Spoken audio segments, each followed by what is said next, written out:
పూరా లోకల్.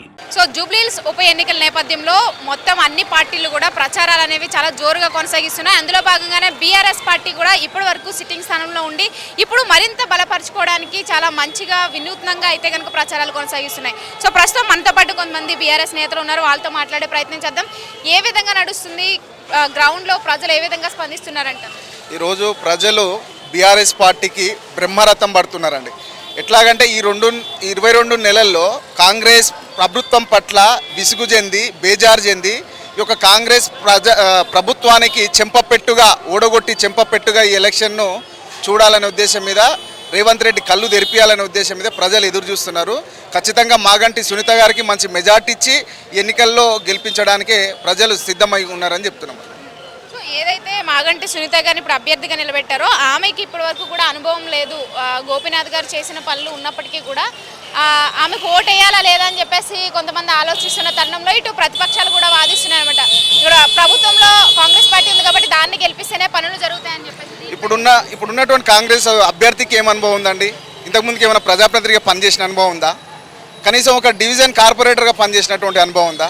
అనుభవం దేనికి కావాలండి? ప్రజలకు సేవ చేయడానికి అనుభవం ఎందుకండి? మంచి గుణం ఉంటే చాలు, సేవా గుణం ఉంటే చాలు.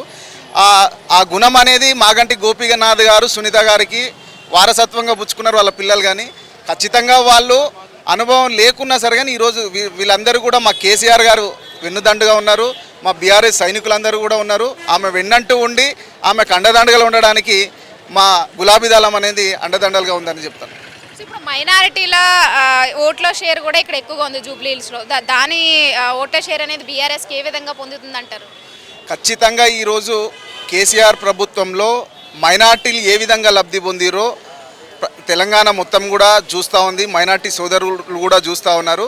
ఈరోజు షాదీ ముబారక్ కానీ ఇమాంలకు కానీ ఈరోజు మసీదులలో ఇమాంలకు హానరోరియం కానీ ఇట్లాంటివి ఇచ్చి ఈరోజు మైనార్టీలో నమ్మకాన్ని కల్పించారు. అదేవిధంగా రంజాన్లో తోపా కూడా ఇవ్వడం జరిగింది. ఇవన్నీ కూడా చూసి వీళ్ళందరూ కూడా మైనార్టీలు ఈరోజు కాంగ్రెస్ ప్రభుత్వం పట్ల బేజారెత్తి ఈరోజు మళ్ళీ కేసీఆర్ వైపే నిలబడాలనే దాని మీదనే ఈరోజు మైనార్టీలు సిద్ధంగా ఉన్నారు. అందులో భాగంగానే ఈరోజు మైనార్టీలు బీఆర్ఎస్ వైపుకు మల్లుతురు అనే ఉద్దేశం మీదనే ఈరోజు ఆగ మేఘాల మీద అజారుద్దీన్ గారికి మంత్రి పదవి అనౌన్స్ చేయడానికి ఈరోజు ఈ కాంగ్రెస్ ప్రభుత్వం సిద్ధమవుతా ఉంది. ఏదైతే ఇప్పుడు అజారుద్దీన్ గారికి మంత్రి పదవి ఇస్తుందో సో దానిపైన మీ అభిప్రాయం ఏంటి? ఎన్నాళ్ళు లేనిది ఇప్పుడు మైనారిటీలకి మంత్రి పదవి ఇస్తున్న దానిపైన? ఎందుకంటే వాళ్ళకు ఓటమి భయం పట్టుకున్నది, బరాబర్గా వాళ్ళకు ఓడిపోతామనే భయం పట్టుకున్నది. కాబట్టి ఎట్లా అన్నా గెలవాలి, మైనార్టీలను మా వైపుకు మలుపుకోవాలంటే మైనార్టీలో ఈరోజు ఎవరు కూడా మంత్రి లేరు కాబట్టి ఈరోజు మైనార్టీలకు మంత్రి పదవి ఇస్తే ఈరోజు మా వైపు వస్తారని వాళ్ళు కలలు కంటున్నారు. ఆ కళలు ఏవి కూడా నెరవేరవు, అవి పగటి కళలు మాత్రమే. మీకు ఖచ్చితంగా మైనార్టీలు గట్టి బుద్ధి చెప్పడానికి వాళ్ళు కూడా సిద్ధంగా ఉన్నారు. ఇక్కడ మేము ప్రతి గడప గడపకు పోతున్నాం, వాళ్ళ హారతులు బట్టి స్వాగతం పలుకుతున్నారు. ఖచ్చితంగా మేము కేసీఆర్ వెంటనే ఉంటామని. ఈరోజు మజ్లిస్ను ఇక్కడ నమ్మే పరిస్థితి అయితే లేరు.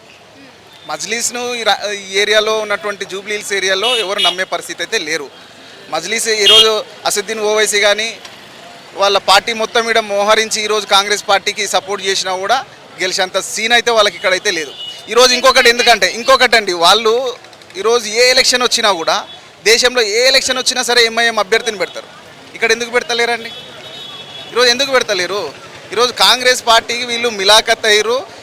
ఈ హైదరాబాద్ను దోసుకోవాలనే ఉద్దేశం మీదనే ఈరోజు కాంగ్రెస్ పార్టీ జతగట్టి, లేకపోతే వాళ్ళకు ఉన్నటువంటి కాలేజీలను హైదరాబాద్ ద్వారా కూలగొడతారని భయం. కాంగ్రెస్ అభ్యర్థిని చూసుకుంటే నవీన్ యాదవ్ గతంలో ఎంఐఎం పార్టీ నుంచి పోటీ చేశాడు. అలాగే ఇప్పుడు అజారుద్దీన్ గారిని మంత్రిగా పెట్టారు. సో ఇలా చూసుకుంటే మైనార్టీల ఓట్లన్నీ కూడా కాంగ్రెస్ వైపు రావడానికే పెట్టారు. వచ్చే అవకాశాలు కూడా ఎక్కువ కనిపిస్తున్నాయి. సో బీఆర్ఎస్ ఎంత స్ట్రాంగ్గా ఉంది ఆ ఓట్లు సంపాదించుకోవడం? ఈరోజు మైనార్టీలలో మేము ప్రతి గడపకి వెళ్ళినాం, క్లియర్గా చెప్తున్నారండి. మా కేసీఆర్ గారి పాలన ఎంత బాగున్నదో ఈ ప్రభుత్వం వచ్చిన తర్వాత అంత విసుగు చెందినాము. మా మైనార్టీలకు ఎటువంటి సంక్షేమం కూడా లేదు. మేము బీఆర్ఎస్ ప్రభుత్వం ఉన్నప్పుడు కేసీఆర్ గారు సంక్షేమ పథకాల్లో మైనార్టీలకు ఈరోజు చాలా వరకు తీసుకొచ్చారు. రిజర్వేషన్ల పర్సెంటేజ్ కూడా పెంచారు. మాకు